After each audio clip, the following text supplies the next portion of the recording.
चलिए अब खबरों में आगे बढ़ते हैं। मंगलवार को सपा ने भी लखनऊ की सीटों पर अपने प्रत्याशियों का ऐलान किया, लेकिन सरोजनी नगर सीट पर अभी प्रत्याशी नहीं उतारा है। ये वही सीट है जिससे भाजपा की मंत्री स्वाति सिंह का टिकट काटा गया है। इसलिए ये माना जा रहा है कि टिकट कटने से नाराज स्वाति सिंह सपा का दामन थाम सकती हैं।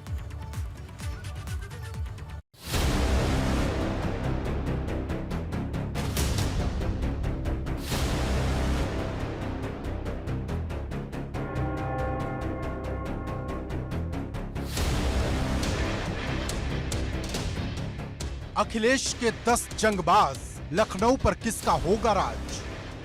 अभिषेक मिश्रा की जगह पूजा शुक्ला को मौका, रोक पाएंगी भाजपा की जीत का चौका? लखनऊ में साइकिल की घेराबंदी, एक एक सीट पर किले बंदी। उत्तर प्रदेश की चुनावी जंग में लखनऊ जाने की रेस तेज हो गई। समाजवादी पार्टी ने अपने 10 और उम्मीदवारों का ऐलान कर दिया है। इन उम्मीदवारों में 6 नाम लखनऊ की सीटों के हैं, जिन्हें मिलाकर समाजवादी पार्टी अब तक लखनऊ की 9 में से 8 सीटों पर अपने उम्मीदवारों का ऐलान कर चुकी है। लेकिन सरोजनी नगर सीट पर सपा ने अभी तक अपने पत्ते नहीं खोले हैं। जिन 10 उम्मीदवारों के नाम का ऐलान समाजवादी पार्टी ने किया, उनमें लखनऊ के बख्शी का तालाब से पूर्व मंत्री गोमती यादव, लखनऊ पश्चिम से अरमान, लखनऊ उत्तर से पूजा शुक्ला, लखनऊ पूर्वी से अनुराग भदौरिया, लखनऊ मध्य से पूर्व मंत्री रविदास मेहरोत्रा और लखनऊ कैंट से राजू गांधी को प्रत्याशी बनाया गया है। वहीं उन्नाव की बांगरमऊ सीट पर मुन्ना अलवी, रायबरेली की बछरावा सीट पर श्याम सुंदर भारती, सुल्तानपुर जिले की इसौली सीट पर ताहिर खान और बांदा जिले की बबेरू सीट पर विशंभर यादव को टिकट दिया गया है।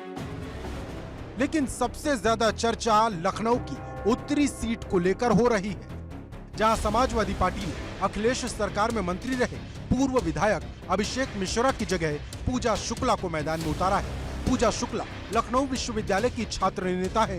वो 2017 में सीएम योगी आदित्यनाथ को काले झंडे दिखाने के बाद चर्चा में आई थी, जिसके चलते वो 26 दिन जेल में भी थी। लेकिन अभिषेक मिश्रा की जगह पूजा शुक्ला को टिकट देकर समाजवादी पार्टी ने सबको चौंका दिया। देखिए, हम लोगों ने बहुत पहले जब आवेदन मांगा गया था पार्टी की तरफ से, तो मैंने भी आवेदन किया था और मैंने लगातार क्षेत्र में काम किया है, चाहे बूथ की बात हो चाहे वार्ड लेवल पे। मैंने हर एक परिवार में डोर टू डोर जाकर के लोगों को जोड़ा है और हर एक परिवार की महिलाओं से भी मैंने मतलब बातचीत की। तो हमारे यहाँ सर्वे कराया गया और मुझे यकीन है मेरी सर्वे रिपोर्ट बहुत अच्छी थी।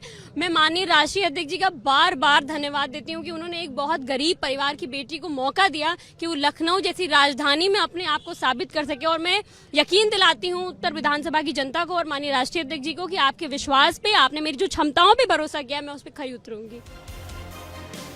गौरतलब है कि इस सीट से समाजवादी पार्टी से टिकट मांगने वालों की लंबी कतार थी, लेकिन समाजवादी पार्टी ने युवा नेत्री पूजा शुक्ला को तरजीह दी। इसके पीछे एक बड़ा कारण पूजा का इस इलाके में सक्रिय होना भी है, क्योंकि पिछले 3 साल से पूजा युवाओं और महिलाओं के अलावा बुजुर्गों के बीच भी अपनी पैठ बनाने की कोशिश में जुटी हैं।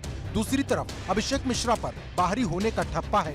हालांकि वो 2012 में यहीं से जीते थे, लेकिन मंत्री पद मिलने के बाद वो क्षेत्र के लोगों से दूर हो गए। जबकि उत्तरी विधानसभा सीट का गणित कहता है कि यहाँ जीत का सेहरा उसी के सिर बनता है जिसे ब्राह्मण और पिछड़ी जाति के मतदाता चाहते। पूजा की पैठ जाति के लिहाज से पिछड़ी जाति के मतदाताओं के बीच तो कुछ खास नहीं नजर आती, लेकिन युवाओं के बीच उनका काफी क्रेज देखा जाता है। इसके अलावा ब्राह्मण युवा होने के नाते ब्राह्मण वोटर भी पूजा को अपनी पहली पसंद के तौर पर देखते हैं। मतलब अखिलेश यादव ने चेहरा भले ही बदला, लेकिन उम्मीदवार ब्राह्मण ही रखा। ऐसे में अखिलेश का ये दांव काम करेगा या नहीं, ये तो वक्त बताएगा, क्योंकि समाजवादी पार्टी ने सिर्फ अभिषेक मिश्रा की सीट पर ही प्रत्याशी नहीं बदला। पश्चिम सीट से मोहम्मद रेहान की जगह बसपा से आए अरमान खान को टिकट दे दिया। लेकिन जहां सपा ने 2 टिकट बदले हैं, वहीं 2017 में चुनाव हारने वाले गोमती यादव और पूर्व मंत्री रविदास मेहरोत्रा और सपा प्रवक्ता अनुराग भदौरिया को दोबारा मौका भी दिया है। ऐसे में बड़ा सवाल ये है कि क्या अखिलेश के जंगबाज उन्हें लखनऊ का ताज दिला पाएंगे? और उससे भी बड़ा सवाल तो ये है कि अभिषेक मिश्रा जैसे कद्दावर नेता जो सपा की तरफ से ब्राह्मणों का झंडा बुलंद करते हैं, उन्हें अखिलेश टिकट कहां से देंगे, या फिर वो संगठन की ही जिम्मेदारी देखेंगे? लखनऊ से विवेक त्रिपाठी के साथ ब्यूरो रिपोर्ट, एबीपी गंगा। तो उत्तर प्रदेश की सियासत में गुंजन सीटों के बंटवारे को लेकर दंगल चल रहा है। उसमें कोई भी पार्टी पीछे नहीं दिखाई दे रही, वो बीजेपी हो या फिर समाजवादी पार्टी हो।